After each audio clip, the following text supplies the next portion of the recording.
यातील जितेंद्र गोविंदराव रंगारी, आंबेडकर वाड, समुद्रपूर, जिल्हा वर्धा, समुद्रपूर इथे राहणारे जे फिर्यादी आहेत, या फिर्यादी तसंच त्यांच्याबरोबर आहेत इतर 5 ते 6 लोक यांना एम्स हॉस्पिटलमध्ये कॉम्प्युटर ऑपरेटर, डेटा ऑपरेटर किंवा एंट्री ऑपरेटर, हाऊसकीपिंग या ठिकाणी नोकरी लावतो म्हणून अशा जवळजवळ 5 ते 6 लोकांकडून अविनाश कुशालराव भोयर, तुषार विनोद ठाकरे आणि प्रशांत सुरेश काळे हे सर्व एक एक मानेवाडा राहतो, एक हिंगणघाट राहतो आणि बाकी वायगाव समुद्रपूर येथे राहते. यांनी या सर्वांना नोकरी लावायचा आमिष दाखवून त्यांच्याकडून 2025च्या मे पासून ते आतापर्यंत जवळजवळ 12.5 लाख रुपये वसूल केलेले आहेत आणि तो सध्या गायब आहे. तर यातील जो जितेंद्र रंगारे आहे यांच्या तक्रारीवर आम्ही हा गुन्हा दाखल केलेला आहे आणि पुढील तपास आमच्या PSI आंधळे साहेब करीत आहेत.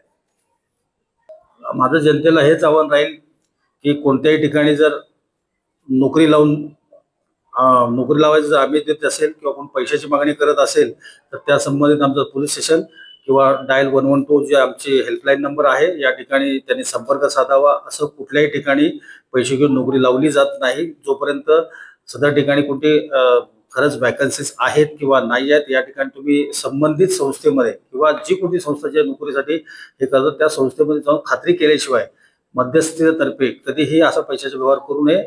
असे फसवले जाऊ शकतात. माझ्याकडे तसे असे 2-3 प्रकरण आलेले आहेत.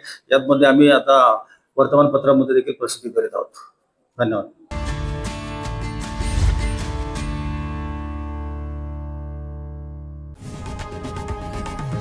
लोकशाही मराठी ऐका, पहा, जागरूक रहा.